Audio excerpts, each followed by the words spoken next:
Hello everyone, कैसे हो आप सब। आई होप आप सब बहुत अच्छे होंगे। मैं भी बहुत अच्छी हूँ। Welcome to my new blog. और चलिए एक न्यू ब्लॉग की स्टार्टिंग करते हैं सैटरडे से।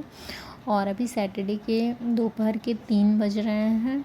मॉर्निंग में मुझे क्लीनिंग करनी थी अपने बेडरूम की, ड्रेसिंग और अलमारी की हल्की सी डस्टिंग करनी थी बाहर से।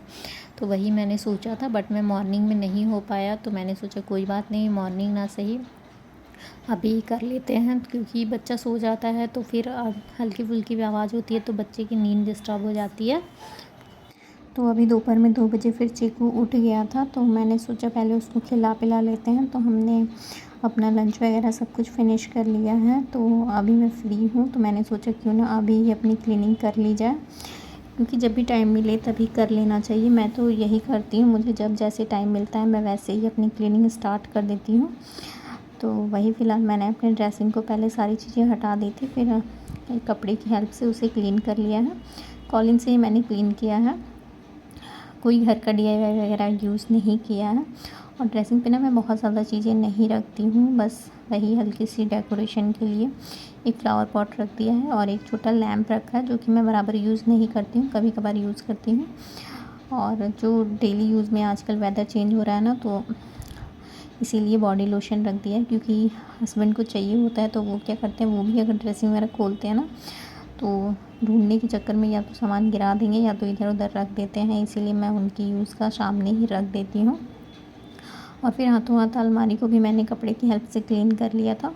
हल्की फुल्की डस्टिंग पता नहीं कहाँ से हो जाती है, डस्ट टाइप की ड्रेसिंग पे तो मेरी खास कर इकट्ठा हो जाती है, जबकि मेरा रूम चारों तरफ से पैक है। मुझे तो समझ नहीं आता डस्ट आता कहाँ से है, लेकिन चलिए डस्ट हो जाता है तो क्लीन तो करना ही पड़ता है। तो वही फिर कर लिया था। फिर मैं शाम के टाइम एक बार झाड़ू लगाती हूँ, तो आज मैंने जल्दी ही लगा लिया था, क्योंकि हल्की फुल्की डस्टिंग की थी, तो सोचा चलो इसी टाइम पे कर लेते हैं। तो 4 बज चुका था, तो मैंने अभी झाड़ू भी लगा दिया। झाड़ू लगाने के बाद ना फिर मुझे अपने इस रूम की बेडशीट भी चेंज करनी थी, क्योंकि उस बेडशीट को लगाए हुए मुझे 3 से 4 दिन हो चुके थे। और लाइट कलर रहता है ना, बहुत जल्दी गंदा भी हो जाता है मुझे लगता है, क्योंकि बच्चा है तो वो बार बार चढ़ता कूदता ऊपर नीचे करता रहता है। तो इसकी वजह से भी मुझे बहुत जल्दी गंदा लग जाता है, तो इसीलिए मैंने उसे हटा दिया। और फ़िलहाल ये येलो बेडशीट लगा दी है। और येलो बेडशीट ना बहुत अच्छी लग रही है, मतलब थोड़ा डार्क ही कलर है, लेकिन बहुत ही खूबसूरत लगता है। रूम का जैसे लुक ही चेंज हो जाता है इसको लगाने के बाद। तो अभी फ़िलहाल ना 4:30 बज चुके थे। सब कुछ सेट करने के बाद मैं चीकू के साथ थोड़ा बैठी थी, वो खेल रहा था तो मैं उसे देख रही थी, क्योंकि वो ना थोड़ा उछलता कूदता रहता है, तो इसीलिए थोड़ा उसके साथ टाइम बिताया। और फिर हाथों हाथ सारी सब्जियां वगैरह कट कर ली, जो कि मुझे शाम के लिए बनानी थी। तो अभी ना मेरे पास जितनी भी सब्जियां बची हुई थी, उन्हीं सबको यूज़ करके मैं मिक्स वेज बना रही हूँ। और ठंडी का तो यही बेनिफिट होता है ना, कि बहुत अच्छी अच्छी सब्जियां मिलती हैं और खाने में भी अच्छी लगती हैं। और हरी सब्जियां तो बहुत अच्छी, और सबको मिक्स करके बनाओ ना तो बहुत अच्छा लगता है। मुझे तो बहुत ज़्यादा पसंद है मिक्स वेज, तो इसीलिए आज फ़िलहाल मैं वही बनाने वाली हूँ। कुछ कुछ सब्जियां बची थी, जैसे कि मेरे पास आधा गाजर आधा बैंगन गोला वाला, और थोड़ा गोभी बचा था, और बीन्स थी 3-4। तो वही सबको मिक्स करके मैं मिक्स वेज बना रही हूँ। और पता है, पहले ही मैंने पानी बॉईल कर लिया था और उसमें गोभी को धुल के कट करके डाल दिया था। तो 1-2 मिनट पहले उसे बॉईल होने दिया, फिर आलू को भी कट करके मैंने उसी में डाल दिया था। उसको फिर 5 मिनट तक लो फ्लेम पे पकने दिया था, क्योंकि ना बॉईल कर लो ना तो हल्की सॉफ्ट हो जाती हैं दोनों ही, आलू और गोभी दोनों, क्योंकि इन्हीं को पकने में थोड़ा ज़्यादा टाइम लगता है। और इसीलिए पहले उसे कर लेती हूँ। और सारी सब्जियों को, बहुत लोग होते हैं कि मिक्स वेज बनाने से पहले सारी सब्जियों को ना अलग अलग तेल में डीप फ्राई करते हैं।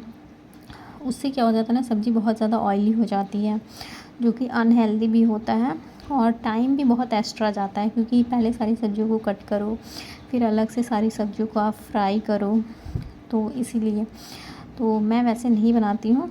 अगर बनाना भी होता है ना, तो कभी ऐसा होता है कि मतलब घर में गेस्ट वगैरह आते हैं तो कभी कभार बन जाता है, लेकिन मैं अधिकतर ट्राई करती हूँ ऐसे ही बनाने का, क्योंकि एक तो ज़्यादा टाइम भी नहीं जाता, लेकिन खाने में बहुत ही टेस्टी बनता है। इसके टेस्ट में कोई भी कमी आपको नहीं आएगा। अगर आप इस रेसिपी को ट्राई करते हो तो बहुत ही अच्छी बन के तैयार होती है। सरसों तेल पहले गरम कर लिया था, मैं आपको रेसिपी बता देती हूँ। सरसों तेल डाला था, थोड़ा अधिक ही डाला था। तेल गरम हो चुका था तो जीरा डाला था, एक दालचीनी का टुकड़ा, 2 लौंग, और थोड़ी सी कसूरी मेथी को भी मैंने उसी टाइम पे डाला है, पहले फ्राई करते मतलब जीरा डालते टाइम ही डाल के, और फिर एक सूखी लाल मिर्च डाल दी थी, और फिर वही 1.5 कटे हुए प्याज डाला था जिसे कि लंबे स्लाइस में काटा था, और 1 मिनट पहले उसे भुना था। फिर अपनी सारी सब्जियों को डाल के साथ ही साथ सबको अच्छे से भुनेंगे थोड़ी देर, और भुनते भुनते ही ना थोड़ा ये लाल हो जाता है। फिर अपना अगर आप बैगन है आपके, बैगन तो मैंने ही डाला है, अगर आपके पास शिमला मिर्च है, जो भी सब्जियां आप डालना चाहो आप डाल सकते हो, बहुत अच्छी लगती है। तो बस सारी सब्जियों को साथ में भुनना है। और फिर 2 टमाटर भी मैंने मोटे ही कट करके रख लिए हैं साइड में, और मैंने ना कुछ सूखे मसाले भी भिगो के रख दिए हैं साइड में, जिसमें कि कैच का मीट मसाला है, एवरेस्ट का सब्जी मसाला है, सब्जी मसाला कैच का है, और मीट मसाला एवरेस्ट का है। दोनों को ले लिया है। फ्लेवर बहुत अच्छा लगता है, अगर आपने नहीं ट्राई किया है तो आप एक बार इन मसालों को ट्राई करके देखिएगा। थोड़ी सी काली मिर्च, थोड़ी सी धनिया पाउडर और थोड़ा सा हल्दी पाउडर, इन सबको पानी में भिगो के रख दिया था, और उसी का यूज़ करूँगी मैं। और ना लहसुन, अदरक और हरी मिर्च की भी मैंने पेस्ट बनाई है। रेड मिर्च तो मैं ऐसे ही डालती हूँ, नहीं तो मैं खाने में रेड मिर्च और देगी मिर्च कलर के लिए इन सब का यूज़ नहीं करती हूँ, बहुत कभी कभार ही यूज़ करती हूँ, डेली नहीं करती हूँ, क्योंकि ये सब हेल्थ के लिए अच्छा नहीं होता है कि हम केवल बहुत ज़्यादा अच्छा कलर दिखाने के लिए अलग से कोई कलर का यूज़ करें, ये सब ज़रूरी नहीं है। सब्ज़ी का फ्लेवर अच्छा होना चाहिए, जो कि बहुत अच्छी बन के तैयार होती है। तो इसीलिए कलर के लिए मैं कोई भी चीज़ का यूज़ नहीं करती हूँ, नेचुरल ही रखती हूँ। तो बस वही सारी चीज़ें डाल दी थी, और थोड़ी देर सब्ज़ी को भुनने के बाद ना फिर आप वही अदरक लहसुन वगैरह का पेस्ट डाल दिया था, फिर उनको भी साथ ही साथ भुनेंगे। बैगन वगैरह सब कुछ जब थोड़ा सॉफ्ट हो जाएगा ना, क्योंकि बैगन हम बाद में डालते हैं, क्योंकि बैगन को फ्राई होने में ज़्यादा टाइम नहीं लगता है, तो उन्हीं सब्जियों को पहले भुना है। फिर अदरक लहसुन डाल दिया था, अदरक लहसुन हरी मिर्च का पेस्ट जो था वो डाल दिया था, फिर बैगन डाला था, और फिर उसी को साथ ही साथ थोड़ी देर भुनेंगे। और लगे हाथ ना जो मेरे दोपहर के बर्तन थे, और मैंने चाय भी दोबारा बनाई थी, तो वो सारे बर्तन थे मैंने उसे भी हाथों हाथ क्लीन कर दिया है, जिससे कि मेरा सिंक भी क्लीन हो जाएगा और खाली हो जाएगा। तो लगे हाथों हाथ ये सारे काम होते रहेंगे ना, तो किचन भी साफ़ ही रहेगा, ज़्यादा एक्स्ट्रा अलग से साफ़ करने की ज़रूरत नहीं पड़ती है। इस टाइम तो यही होता है कि जो भी काम करती हूँ आराम से हाथों हाथ, तो आसपास का एरिया क्लीन करना हो या बर्तन क्लीन करना हो, सब कुछ साथ ही साथ करती हूँ। इससे सही भी रहता है, अलग से साफ़ करने की झंझट नहीं होती है। तो देखा, मसाले सब्जियों को हमने कुछ टाइम तक भुना है, और फिर मसाले डाल दिए, जो मसाले हमने भिगोए थे, और ना जो टमाटर कट कर दिया था उसे भी डाल दिया है। ऐसे बीच में स्पेस बना के डाला है ना, ताकि बीच में ना अच्छे से टमाटर थोड़ा जल्दी सॉफ्ट हो जाएगा, क्योंकि मैंने टमाटर को मोटा ही कट किया है।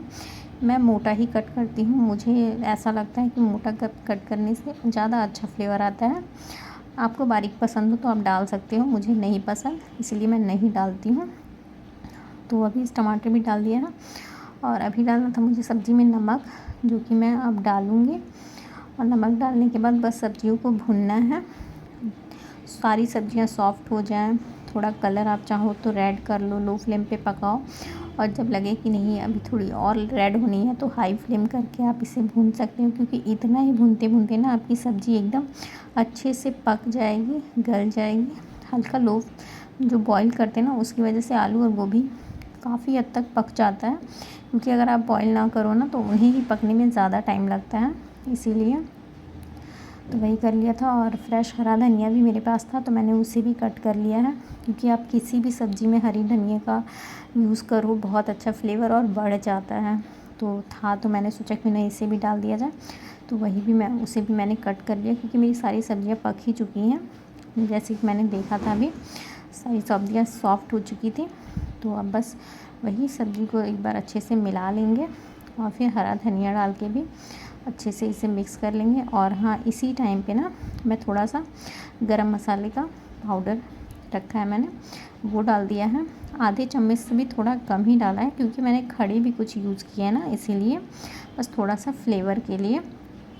और उसे भी ना ढक के आपको 2 मिनट पका लेना है, ताकि वो भी मसाले अच्छे से सब्जियों में मिक्स हो जाए और अच्छा सा फ्लेवर आ जाए सब्ज़ी में, इसीलिए। और फिर हरा धनिया डाल के सब्ज़ी को मिला दिया है। अगर आपने कभी इस तरीके से सब्ज़ी नहीं बनाई है ना, तो एक बार ज़रूर बना के ट्राई करिए, बहुत ही अच्छा बन के तैयार होता है और आपको एकदम रेस्टोरेंट स्टाइल लगेगा। अच्छी लगी वीडियो तो like share and subscribe to my channel.